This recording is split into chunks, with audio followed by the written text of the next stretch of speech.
নমস্কার বন্ধুরা, বাংলার ইনভেস্টর ইউটিউব চ্যানেলে আপনাদের সকলকে স্বাগত জানাই। চ্যানেলে প্রথমবার এসে থাকলে চ্যানেলটা অবশ্যই সাবস্ক্রাইব করে রাখবেন। যদি নিফটি ফিফটির কথা বলি, দেখতে পাচ্ছেন আজকের দিনে একবারও কিন্তু এর আগের দিনে যে ক্লোজিং প্রাইস এই 25,418 এর ওপরে উঠতে পারেনি। আজকের যে হাই এটা কত, 25,370। তো গতকালই অনুমান করা যাচ্ছিল আমেরিকার যে মার্কেট সেটাও গতকাল খারাপ পারফর্ম করেছে, এবং তার সঙ্গে সঙ্গে ক্রুড অয়েলের যে প্রাইস সেটাও হঠাৎ করে অনেকটা বেড়ে গিয়েছিল, এবং তার সঙ্গে সঙ্গে আমাদের যে গিভ নিফটি রয়েছে সেটাও কিন্তু খারাপ সংকেত দিচ্ছিল। তো সেরকমটাই আজকে অনেকটা গ্যাপ ডাউন হয়ে ওপেন হয়েছিল। এই ওপেন দেখতে পাচ্ছেন কতই হয়েছিল, এই 25,247। তো প্রায় এর আগের দিনের ক্লোজিং প্রাইস থেকে 160-70 পয়েন্ট নিচে ওপেন হয়েছিল, যদিও সেইখান থেকে কিছুটা রিকভারি করে দিন শেষে বন্ধ হয়েছে, এবং এই নিফটি ফিফটি আজকের দিনে এই 100 পয়েন্ট পরে বন্ধ হলো। তো এই বাজেটের আগের দিনে আমরা এই নিফটি ফিফটিতে সামান্য পতন কিন্তু দেখতে পেয়েছি। তারপরে বিএসসি সেন্সেক্স এটাও এই 0.36% পড়েছে, এবং ব্রডার ইন্ডাইসেস গুলো এগুলোও যদি দেখেন পড়া, এই নিফটি ফিফটি 0.39%, তারপরে নিফটি নেক্সট 50 এটা পড়েছে 0.38%, Nifty bank 0.58%, financial service 0.65%, mid cap select পড়েছে 0.61%, তারপরে নিফটি 100 বলুন, 200 বলুন, 500 সবই ডাউন হয়েছে। এই মিড ক্যাপ 50, মিড ক্যাপ 100 এগুলোও পড়েছে প্রায় 0.20 থেকে 3% মধ্যে। তবে আজকের দিনে খারাপ মার্কেটে এই স্মল ক্যাপ স্টক কিছু ভালো পারফর্ম করেছে, যেমন এই স্মল ক্যাপ 100 দেখতে পাচ্ছেন 0.32% বাড়া, এবং এই স্মল ক্যাপ 50 এটা বেড়েছে 0.61%। মানে এই স্মল ক্যাপ বাদ দিয়ে বাকি যে ইন্ডাইসেস গুলো রয়েছে সবই খারাপ পারফর্ম করেছে। আর অধিকাংশ রিটেলের পোর্টফোলিওতে এই স্মল ক্যাপ স্টক থাকে, এবং সেই কারণে অনেক রিটেলের পোর্টফোলিও আজকে কিন্তু সবুজে বন্ধ হওয়ার সম্ভাবনাও দেখা যাচ্ছে। তবে বিভিন্ন বড় বড় ব্রডার মার্কেট ইন্ডাইসেস গুলো খারাপ পারফর্ম করলেও স্টক স্পেসিফিক যে অ্যাকশন সেটা ভালো ছিল। এইখানে দেখতে পাচ্ছেন এই 3,260 খানা স্টকের মধ্যে পড়েছে 1325 খানা, এবং সেখানে বাড়া শেয়ারের সংখ্যা অনেকটাই বেশি রয়েছে। এই বাড়া শেয়ার কতগুলো রয়েছে, এই 1829 খানা। আর তারপরে বিভিন্ন সেক্টর কেমন পারফর্ম করলো, এই নিফটি অটো এটা 0.1% বেড়েছে, ফাইন্যান্সিয়াল সার্ভিস এটা প্রায় 0.1% ডাউন হয়েছে, এফএমসিজি ভালো পারফর্ম করেছে 1.37%, নিফটি আইটি খারাপ পারফরমেন্স দেখিয়েছে 1%-এর উপরে পড়েছে। আর এই নিফটি ফিফটিতে নিফটি আইটির বড় কন্ট্রিবিউশন রয়েছে। তারপরে মিডিয়া 1.85% বেড়েছে। আর সব থেকে আজকে হাল খারাপ হয়েছে মেটাল সেক্টরের। এই নিফটি মেটাল দেখতে পাচ্ছেন এটা একটা ইন্ডেক্স, মানে স্টকের মতো পড়ে গেছে, 5.21% পড়েছে। তো বুঝতে পারছেন এর মধ্যে থাকা স্টকগুলোর অবস্থা কিরকম হবে। তারপরে এই নিফটি ফার্মা 0.70% বাড়া, পিএসইউ ব্যাংক একদম ফ্ল্যাট, এবং এই প্রাইভেট ব্যাংক এটা 0.63% বেড়েছে। আর যদি রিয়েলটির কথা বলি, এখানেও কিন্তু প্রায় 0.1%-এর কাছাকাছি তেজি দেখা গেছে। যদি মেটাল সেক্টরের কথা বলি, প্রায় বেশিরভাগ মেটাল স্টক আজকে খুবই খারাপ পারফরমেন্স দেখিয়েছে, এবং বিশেষ করে যে স্টকগুলো রিসেন্টলি খুব বেশি বেড়েছিল সেইগুলোতে কিন্তু যে পতন সেটা আরো বেশি হয়েছে। এবং বিশেষ করে প্রিসিয়াস যে মেটাল রয়েছে, মানে সোনা রূপো এই সংক্রান্ত যে স্টকগুলো, তাতে পতন নর্মাল মেটাল স্টকের থেকে কিন্তু অনেক বেশি। এখানে যদি কথা বলি, দেখতে পাচ্ছেন এই ন্যাশনাল অ্যালুমিনিয়াম কো লিমিটেড দেখতে পাচ্ছেন 10%-এর উপরে উড়ে গেছে, প্রায় 11%-এর কাছাকাছি পড়েছে। তারপরে এই হিন্দুস্তান জিঙ্ক 12.47% ডাউন হয়ে গেছে। তো কিছুদিন আগেই দেখতে পেয়েছিলেন এই বেদান্ত তারা এই হিন্দুস্তান জিঙ্কের কিছু শেয়ার ওএফএস এর মাধ্যমে বিক্রি করেছিল। মানে এরকমটা মনে করা হচ্ছে এই বেদান্ত গ্রুপ তারা কিন্তু বুঝতে পারছিল যে এই স্টকগুলোতে বড় বড় পতন আসতে পারে। আর শুধু যে স্টকে পতন এসেছে সেরকমটাই নয়, বেস মেটালের যে প্রাইস সেগুলো কিন্তু অনেকটা করে পড়ে গেছে। তারপরে হিন্দুস্তান কপার গতকাল 20%-এর আপার সার্কিল লাগিয়েছিল, আজকে দেখতে পাচ্ছেন 11% নিচে পড়ে গেছে। তারপরে বেদান্ত লিমিটেড এটাও 11%-এর উপরে ডাউন। তো খুবই খারাপ পারফরমেন্স আজকে এই মেটাল স্টকগুলোর দিক থেকে দেখা গেছে। আর যদি মেটালের প্রাইসের কথা বলি, তো প্রাইসে বিরাট ভলিটিলিটি দেখা যাচ্ছে। এই গোল্ড ফিউচার দেখতে পাচ্ছেন 3.88% ডাউন হয়ে গেছে, 6,577 টাকা পড়া। যদি এর আগের দিনেরই কথা বলি, দেখতে পাচ্ছেন এই 1,80,000-এর উপরে উঠে গিয়েছিল, সেইখান থেকে প্রায় কিন্তু 18,000 টাকার নিচে ট্রেড করছে। এবং এর সঙ্গে সঙ্গে সিলভারের অবস্থা তো আরো খারাপ। এই সিলভার দেখতে পাচ্ছেন 3,47,000-এর কাছাকাছি এই মুহূর্তে ট্রেড করছে, এবং একসময় সিলভার তো আরো পড়া ছিল। এই সময় করে দেখতে পাচ্ছেন সিলভার 3,34,500-তে নেমে এসেছিল। আর এর আগের দিনই হাই লাগিয়েছিল, কত হাই লাগিয়েছিল, এই 4,20,000-এর উপরে। মানে একদিনের ট্রেডিং সেশনেই প্রায় কিন্তু 90,000 টাকা কেজিতে উড়ে গেছে সিলভারে। আর এটা যে কোনো অ্যাসেট ক্লাসের জন্য প্রযোজ্য। যেই অ্যাসেট ক্লাস যত বেশি বাড়বে, তাতে এই যে পতন সেটাও কিন্তু ভয়াবহ হবে। আবার যে অ্যাসেট ক্লাস যত বেশি পরে, সেখানে যে তেজি সেটাও কিন্তু খুব ভালোভাবে দেখতে পাওয়া যায়। যেমন বর্তমানে এই শেয়ার মার্কেট পড়ছে, দেখতে পাচ্ছেন এই শেয়ারও অনেক নিচে রয়েছে। তো যখন র্যালি আসবে তখন কিন্তু এই শেয়ারগুলো এই গোল্ড সিলভার এদের মতোই পারফরমেন্স দেখাবে। আর এখানেই বিগিনাররা ভুল করে ফেলে, যে এই অ্যাসেট ক্লাস র্যালিতে আছে তাতে টাকা ঢেলে বসে থাকে। অ্যাকচুয়ালি কিন্তু তার উল্টোটা করার কথা, মানে যে অ্যাসেট ক্লাস পড়ছে সেখানে টাকা লাগানো দরকার। তারপরে কপার, এটাও দেখতে পাচ্ছেন 4%-এর উপরে ডাউন হয়েছে। এই নিকেল ফিউচার এটাও পড়েছে 5%-এর উপরে। জিঙ্ক ফিউচার এটা 3.79% পড়েছে। তারপরে যদি স্টিল সেক্টরের কোম্পানিগুলো দেখি, এগুলোতেও আজকে ভারী ভারী পতন দেখা গেছে। এই যেমন টাটা স্টিল প্রায় 5%-এর কাছাকাছি উড়ে গেছে। তারপরে জেএসডব্লিউ স্টিল এটা 1.88% পড়েছে। এতেও একসময় এই যে পতন সেটা আরো বেশি ছিল। তারপরে এনএমডিসি লিমিটেড 4.37% পড়া।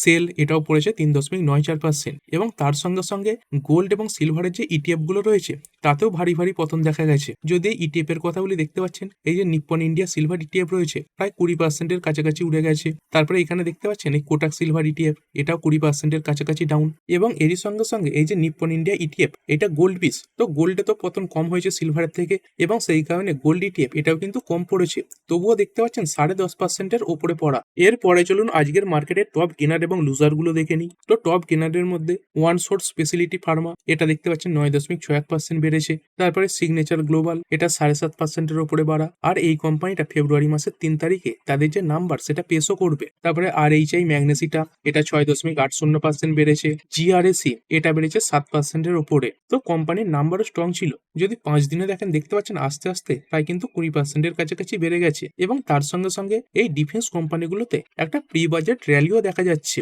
তারপরে এই কোচিন শিপইয়ার্ড এটাও দেখতে পাচ্ছেন 3.13% বেড়েছে। তারপরে GESC এতে নাম্বার খুবই স্ট্রং ছিল। তো শুরুতে দেখতে পাচ্ছেন অনেকটা উপরে উঠেছিল, কত হাই লাগিয়েছিল 1266-র, যদিও সেখান থেকে আস্তে আস্তে নিচের দিকে পড়েছে এবং 1% তেজিতে বন্ধ হয়েছে। তারপরে বর্ধমান টেক্সটাইল 4.64% বেড়েছে। ত্রিবেণী টারবাইন এটা বেড়েছে 3.62%। জিলেট ইন্ডিয়া লিমিটেড 9.22%-এর র্যালি দেখিয়েছে। এই কোম্পানিটা তাদের নাম্বার পেশ করেছে। এখানে দেখতে পাচ্ছেন কোম্পানির যে নাম্বার এটা স্ট্রং ছিল এবং তার সঙ্গে সঙ্গে কোম্পানি একটা ভালো ডিভিডেন্ডও ঘোষণা করেছে। কোম্পানির এই প্রফিট এটা 37% বেড়ে হয়েছে 172.4 কোটি। এর আগে এটা ছিল 126 কোটি, মানে ইয়ার অন ইয়ার। তারপরে কোম্পানির রেভিনিউ এটাও বেড়েছে এই 685 কোটি থেকে 15.2% বেড়ে হয়েছে এই 790 কোটি। এবং তারই সঙ্গে সঙ্গে দেখতে পাচ্ছেন এই কোম্পানিটা এই 180 টাকা করে ইন্টারিম ডিভিডেন্ড দেওয়ার কথা ঘোষণা করেছে। আর এর রেকর্ড ডেট কবে? এই ফেব্রুয়ারির 4 তারিখে হচ্ছে রেকর্ড ডেট। মানে এই 4 তারিখে এই স্টকটা যদি আপনার পোর্টফোলিওতে থাকে, মানে ডিম্যাট অ্যাকাউন্টে, তাহলে কিন্তু আপনি এই যে ডিভিডেন্ড সেটা পেয়ে যাবেন। তবে শুধুমাত্র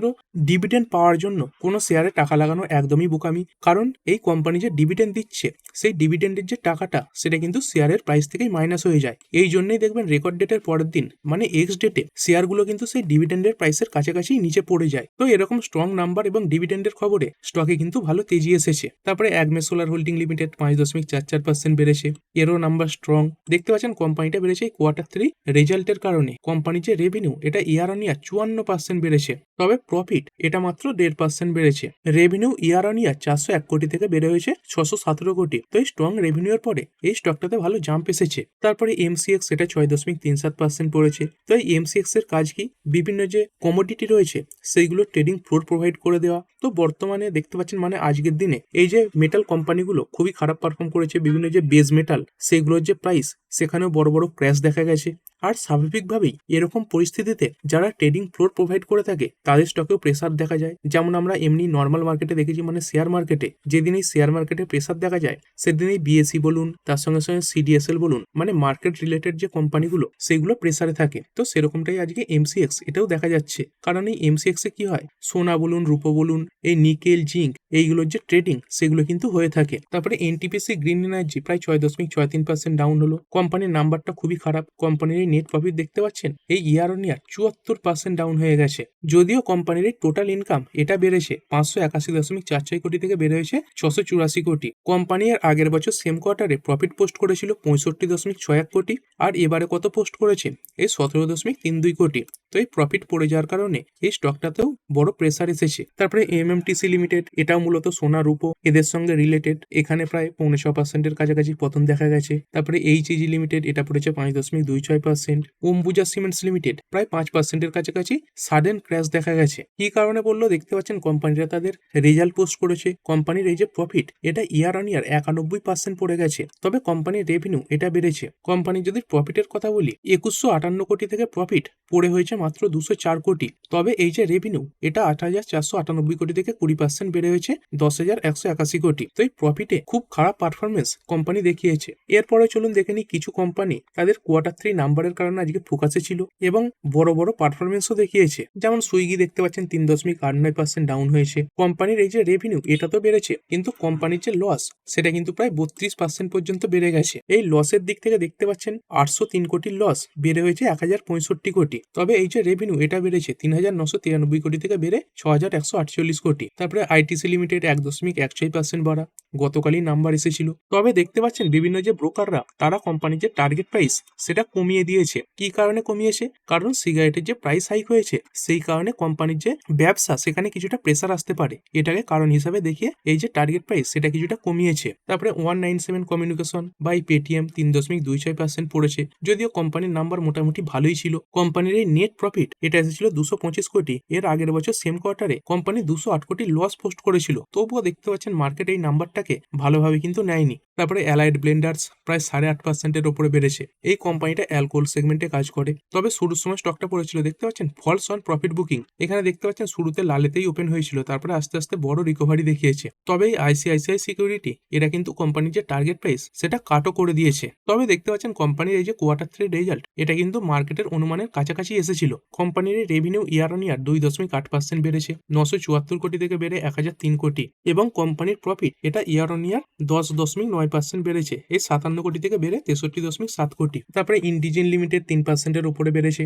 এইখানে কোম্পানির রেভিনিউ 31% বেড়ে হয়েছে 942 কোটি। তবে কোম্পানির এই যে প্রফিট এবং মার্জিন এগুলো কিন্তু পড়ে গেছে। তারপরে এমটার টেক 6.66% বেড়েছে। 6 মাসে দেখতে পাচ্ছেন প্রায় 100%-এর কাছাকাছি কিন্তু এমটার টেক বেড়েছে। কোম্পানির নাম্বারটা স্ট্রং এসেছে। কোম্পানির এই প্রফিট এটা 117.3% বেড়েছে ইয়ার অন ইয়ার, 16 কোটি থেকে বেড়ে হয়েছে 34.7 কোটি। এবং কোম্পানির ম্যানেজমেন্ট বলছে এই ক্লিন এনার্জি সেগমেন্টে তারা জোরদারভাবে কাজ চালাচ্ছে, যেমন ফুয়েল সেলস, তার সঙ্গে সঙ্গে সিভিল নিউক্লিয়ার পাওয়ার এবং এরোস্পেস সেক্টর, এইগুলোতে কোম্পানি খুব ভালোভাবে কাজ করছে। তারপরে কোলপাল এর নাম্বার এসেছিল, তবে ফ্ল্যাট বন্ধ হয়েছে। দেখতে পাচ্ছেন মিউটেড Q3 নাম্বার, মানে একদম সাধারণ কোয়ার্টার 3 নাম্বার এসেছিল। এবং কিছু কিছু অ্যানালিস্ট এই কোম্পানিটাকে সেল রেটিংও দিচ্ছে। এই যেমন এমকে গ্লোবাল, আইসিআইসিআই সিকিউরিটি এরা কিন্তু তাদের এই যে সেল রেটিং সেটাই বজায় রেখেছে। তারপরে সিরমা এসজিএস 4.27% বেড়েছে। কোম্পানি এই কোয়ার্টার 3 নেট প্রফিট এটা প্রায় ডবল হয়েছে।